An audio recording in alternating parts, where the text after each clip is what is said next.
Es lindo estar en la presencia del Señor para conocerlo más. Solamente en su presencia podemos conocerlo. Estábamos estudiando el tema tan interesante de cómo Dios nos ama y cómo debemos amarle nosotros a Él. Y habíamos visto un ejemplo tan lindo que nos puso el pastor. Dice, ¿cómo te sientes amada? ¿Cómo te sientes amado? ¿Cómo sabes si yo te amo? ¿O cómo sé yo si tú me amas? Porque el mandato del Señor Jesús dice, amarás al Señor tu Dios con todo tu corazón, con toda tu mente, con toda tu alma y con todas tus fuerzas. ¿No es cierto? Y habíamos tenido ese estudio tan lindo. Ahora tenemos esta noche un estudio, ¿cómo nos ama Dios? Queremos saber cómo nos ama Dios. ¿Cómo demostró Él ese su amor? Porque el pastor puso un ejemplo muy lindo. Puedo decir yo te amo, pero quizás no es de tu agrado. O no te sientes amado o amada. O puede ser que me digan, hermano, te amo, pero son palabras. En cambio, Dios nos pone ahora ejemplos. Tengo la meditación de esta noche en base a preguntas para que podamos comprender mejor. Dice, ¿cómo nos ama Dios? Y vamos al versículo bien conocido de Juan 3:16. Lo leemos lentamente, por favor. Dice, porque de tal manera que amó, ¿quién? Dios. ¿A quién? Al mundo. Ahora, ahí hacemos un paréntesis, tenemos que aclarar este aspecto. Dice que Dios amó al mundo. Cuando aquí dice de tal manera amó Dios al mundo, está refiriéndose a su creación y a sus habitantes, no al mundo de maldad. ¿Se entiende, verdad? Entonces, vamos más adelante. Dice, de tal manera amó Dios al mundo, ¿qué hizo? Que ha dado a su Hijo unigénito. Este es un aspecto muy, muy importante. Ninguno de nosotros podría dar a su único hijo para que lo maten en lugar de una persona que está en la cárcel, digamos. Ninguno. No, si está en la cárcel por algo, será como matar a mi único hijo. Pero dice que Dios ha dado a su único hijo.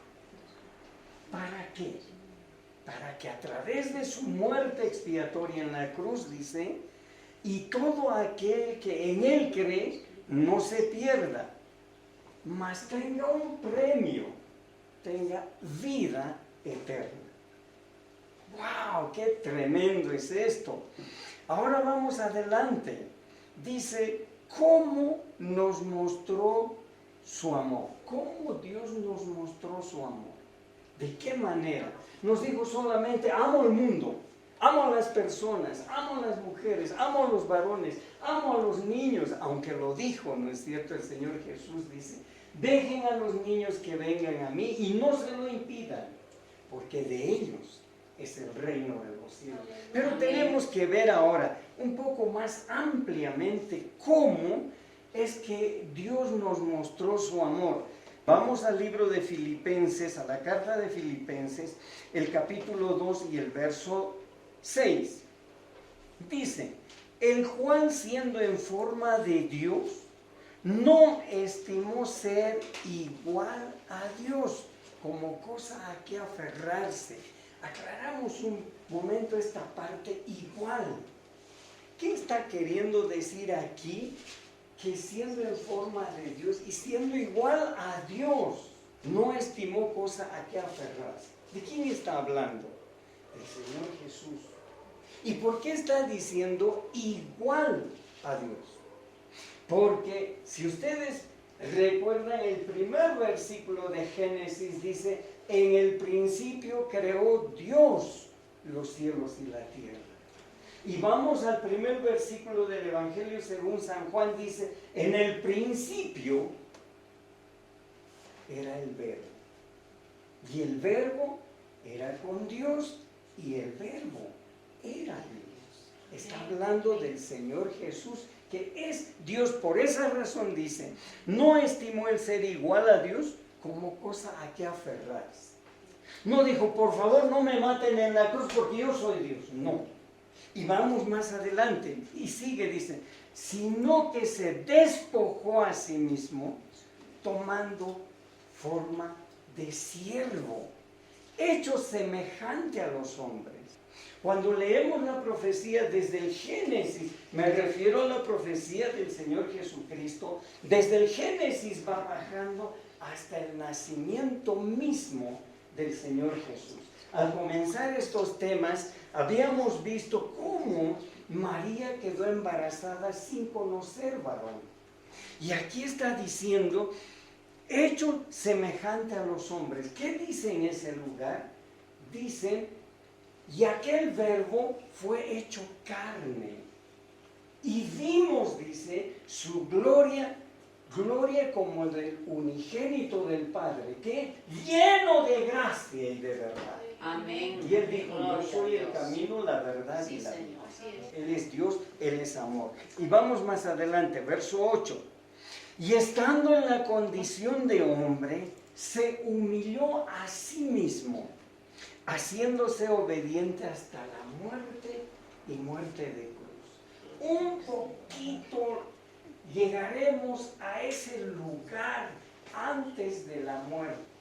Lo tomaron preso, lo azotaron, no le dieron de comer.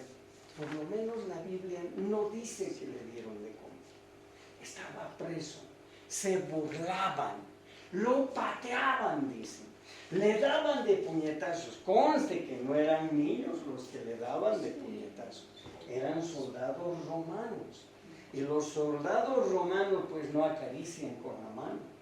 Le daban de puñetazos, le daban de lapos, le escupían. Imagínense ese tormento. Después de azotarlo le pusieron la corona de espinas. Cuando nos pincha una espina, estamos, a ver, ¿quién me saca? A ver, sáquenme, ayúdenme. Pero imagínense en la cabeza. Todo ese sufrimiento, dice que se humilló a sí mismo, siendo obediente hasta la muerte, muerte de cruz. Pero el triunfo, verso 9, por lo cual Dios también le exaltó hasta lo sumo y le dio un nombre que es sobre todo nombre, para que en el nombre de Jesús se doble toda rodilla de los que están en los cielos, en la tierra y debajo de la tierra. Sí, Señor. ¡Qué tremendo! ¿Y cuál es ese nombre? Es Jesús. Ahora, vamos un poco más adelante. Estamos viendo hasta ese lugar y dicen el verso 11, miren qué tremendo, y esto es lo que practicamos nosotros. Y toda lengua confiese que Jesucristo es el Señor, no hay otro. Aleluya, gloria a Dios. Qué hermoso. De esa manera Dios nos mostró que nos ama. Nuestro tema decía, ¿cómo nos ama Dios? De esta manera te ama, me ama y nos ama. Nos ama ahora y nos amó desde antes de la fundación del mundo, dice. Nos ama ahora y nos amará por toda la eternidad. No hay mejor esperanza, no hay mejor promesa, ¿verdad? Aleluya, gloria a Dios. Ahora, dice, ¿para qué se humilló?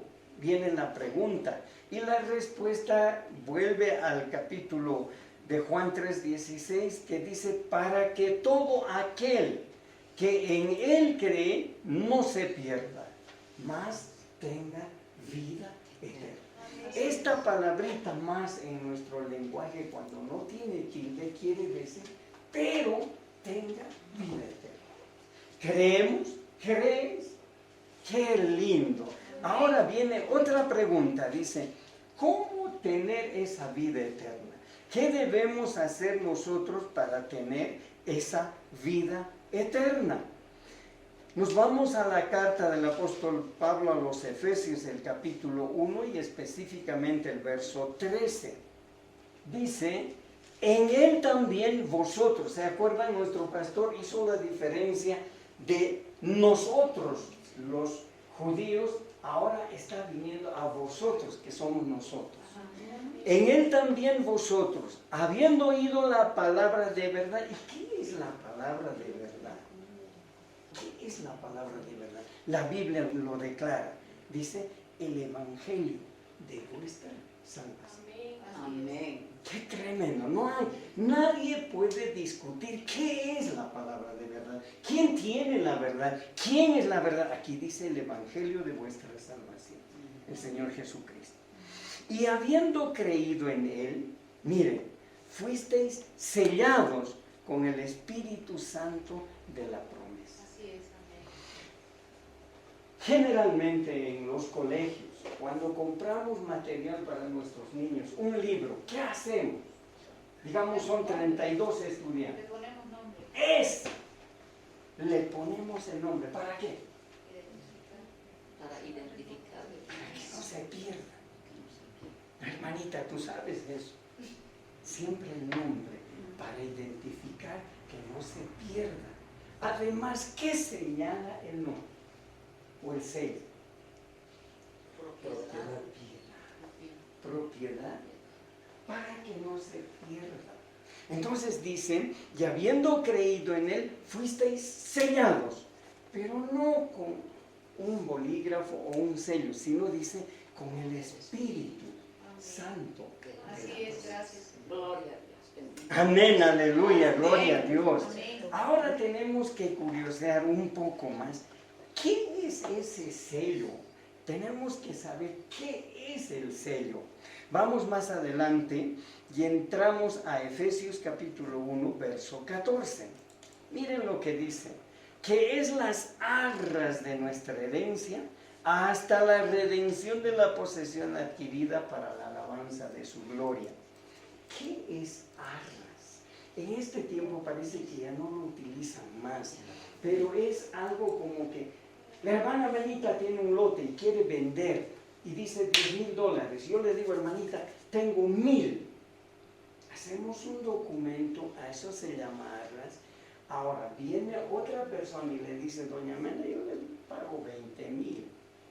Ya no puede vender. Yo tampoco ya no puedo ir a decirle, me desanimé, devuélvame mis 1,000, porque las arras se traducen en una palabra garantía. Y dice que el Espíritu Santo sellado en nosotros es la garantía. Ahora dice de nuestra herencia. ¿Por qué no dice de la herencia de Dios? Dice de nuestra herencia. ¿Saben qué? Nosotros somos herederos. Somos coherederos juntamente con Cristo. Todo lo que le corresponde al Señor Jesucristo nos corresponde como hijos de Dios, rescatados por la sangre preciosa de Cristo, adoptados en Cristo como hijos suyos. ¿Qué tal? Qué lindo, ¿verdad? Ahora dice algo, dice hasta la redención de la posesión adquirida para la alabanza de su gloria. ¿Qué significa esta palabrita redención? ¿Había sabido significar rescate? Significa ser salvos.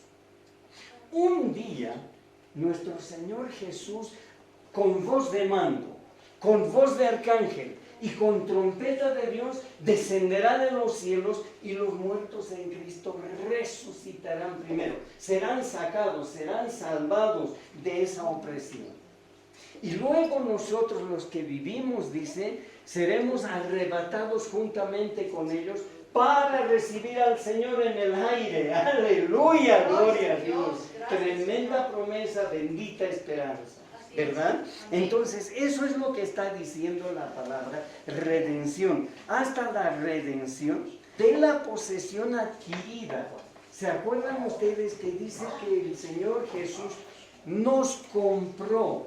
Fuimos comprados a precio de sangre. Por esa razón aquí dice, hasta la redención de la posesión adquirida para la alabanza de su gloria. Ahora tenemos que preguntarnos, dice, fuisteis sellados, primero dice, habiendo creído en Él, dice que tenemos la vida eterna, pero fuimos sellados hasta la redención. Pero hay algo que tenemos que preguntarnos, ¿dónde va ese sello? 1 Corintios 6, 19. Miren lo que dice. ¿O ignoráis que vuestro cuerpo es templo del Espíritu Santo, el cual está en vosotros, el cual tenéis de Dios y que no sois vuestros?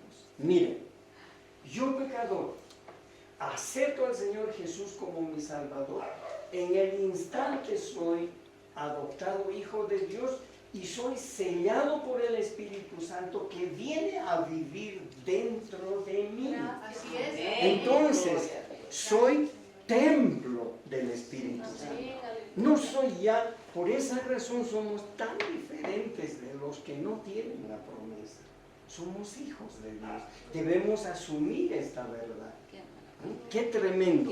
Somos templo del Espíritu Santo, el cual está en vosotros, el cual tenéis de Dios y que no sois vuestros. Ahora, vamos un poco más adelante también. Dice, ¿cómo debemos cuidar nuestro templo? Porque últimamente están surgiendo doctrinas, dice, aceptaste al Señor y hagas de tu vida lo que quieras y eres salvo, Dios no se puede negar y ya. No es cierto. La pregunta decía, ¿cómo cuidar nuestro templo, o sea, nuestro cuerpo? 1 Corintios 6, 9 dice lo siguiente, ¿no sabéis que los injustos no heredarán el reino de Dios? No erréis, ni los fornicarios, ni los idólatras, ni los adúlteros, ni los afeminados, ni los que se echan con varones, ni los ladrones, ni los avaros, ni los borrachos, ni los maldicientes, ni los estafadores heredarán el reino de Dios. Bien tremendo. Permítanme leer en la versión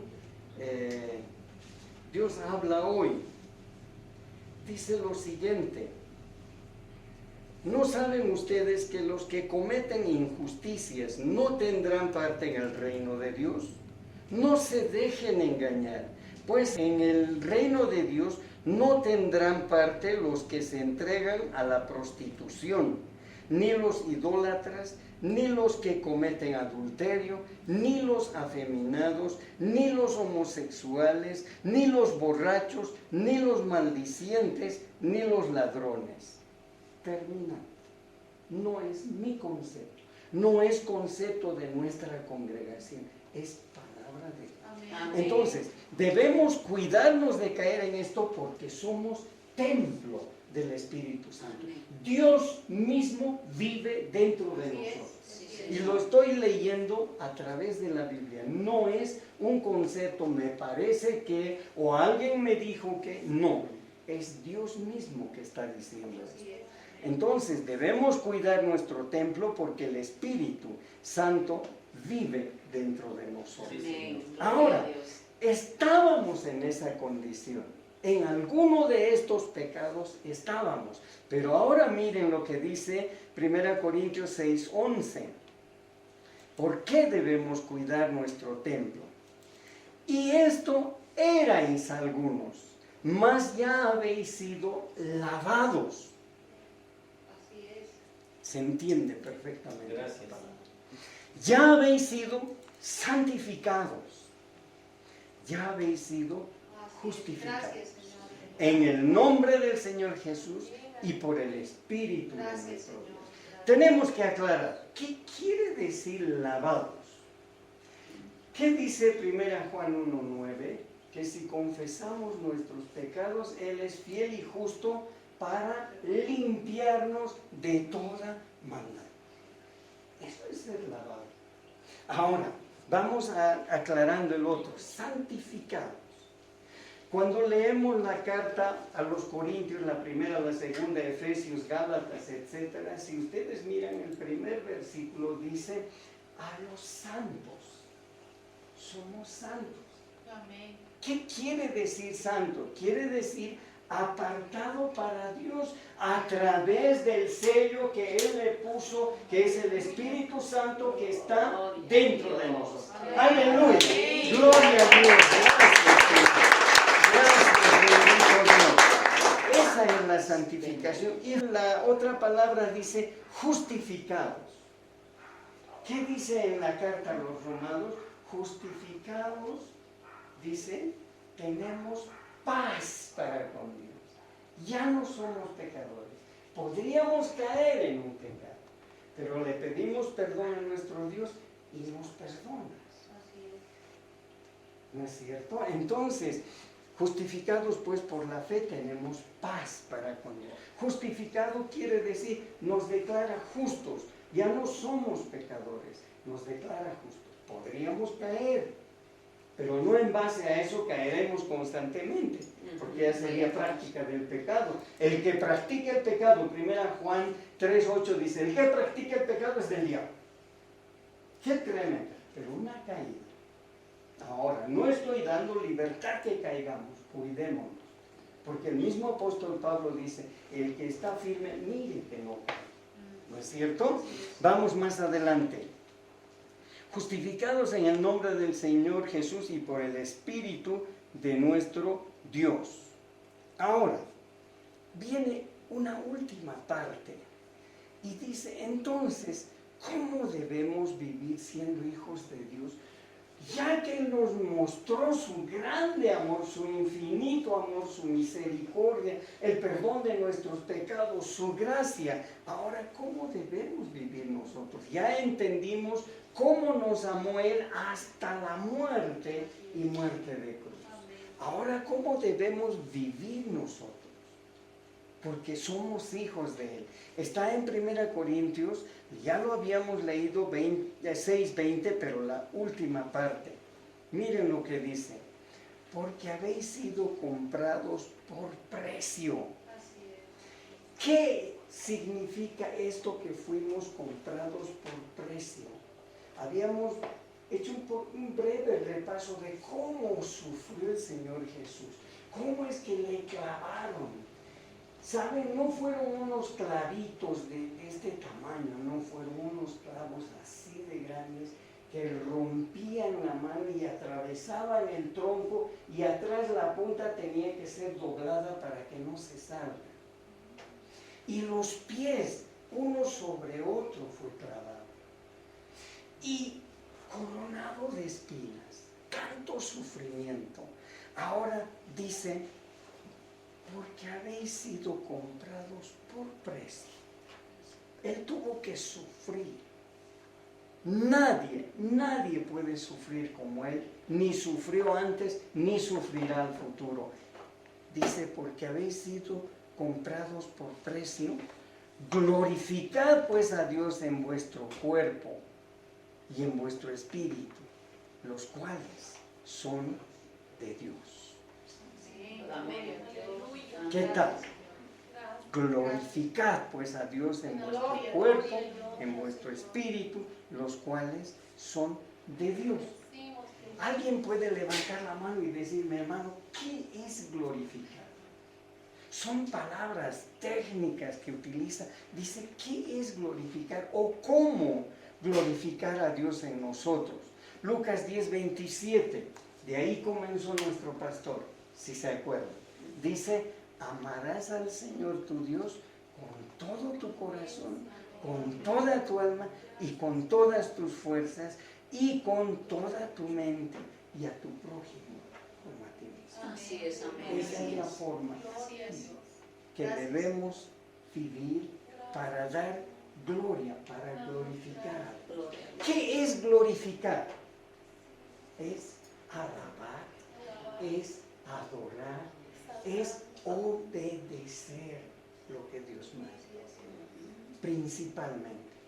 Hay otros aspectos más, pero principalmente esos tres.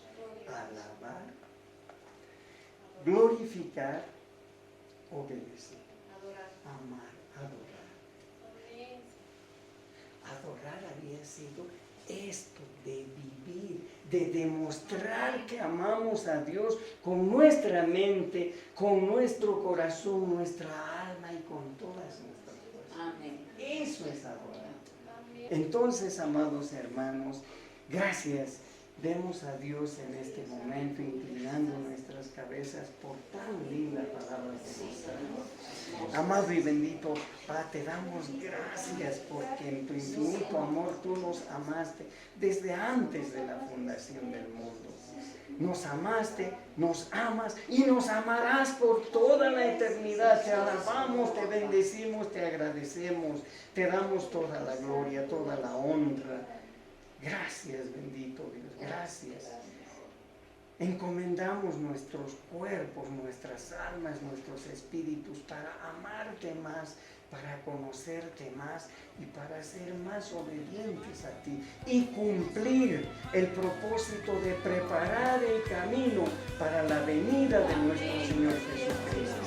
Gracias te damos, bendito Dios, en el nombre de Jesucristo nuestro Señor. Amén.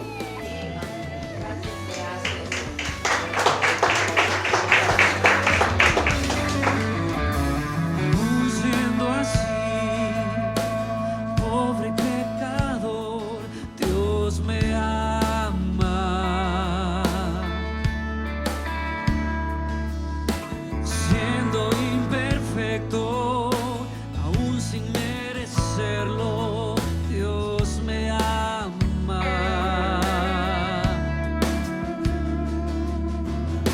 Si yo estoy fuerte, si estoy de pie, Dios me ama. Si estoy débil, si yo estoy caído, Él no me dejará de amar. Sin su amor, sin su perdón, no sé qué sería de mí.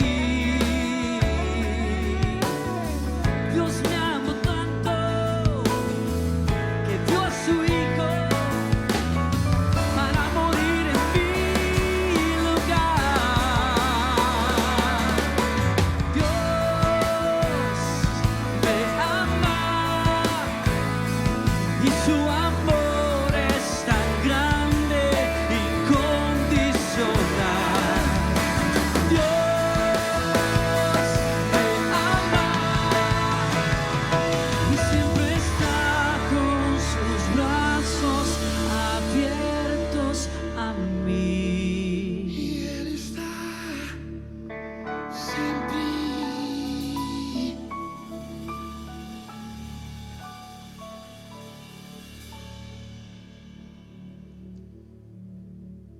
De braços. Sempre, sempre, sempre. Siempre. De braços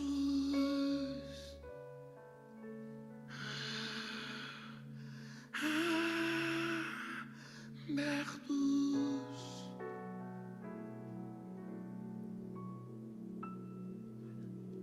Para mim, Para você. para você, para mim.